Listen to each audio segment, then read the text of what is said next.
what suggestions of things perhaps not to do or to do for parents when they teach their children about sex and healthy intimacy?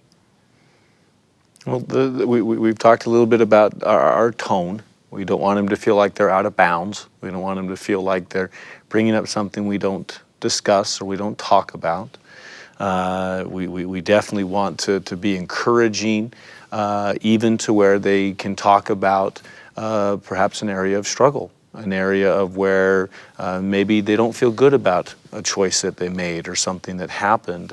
And to be, I think it's very possible for us to still teach something as inappropriate, but also quite common. And something that many of us have struggled in the growth process and in the maturation process, and to help them understand that. We don't condone what happened. We don't have to say that that was okay, but you're okay. And I'm so glad that we can talk about this.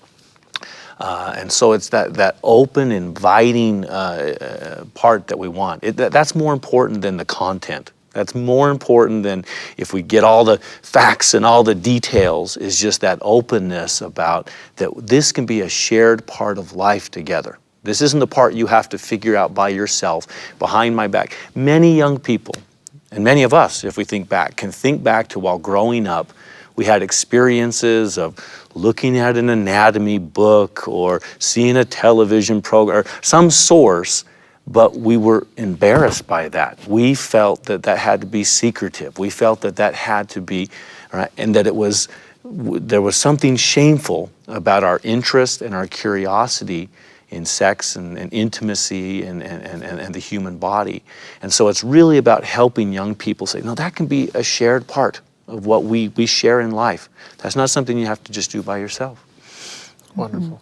To invite questions from our children and to reassure them that, just like Jason said, this is an ongoing discussion. This will be part of our value-based teaching as a family for years and years and years. So we don't have to cram everything into one conversation. We can plant seeds, and some of that may bear fruit in questions they ask years from now.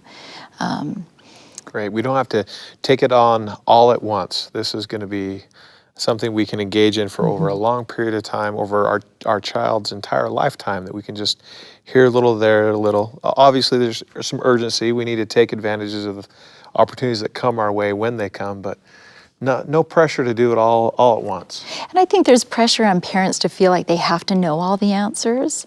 And I would want parents to know that it's okay not to know, and it's okay to be honest with our children and young adults, but that we're committed to find answers together or for them, that they can come to us, and if we don't know, we will do our very best at working and studying that out to find an answer that will be right for them and bring resolution to whatever it is they're confused about or struggling with.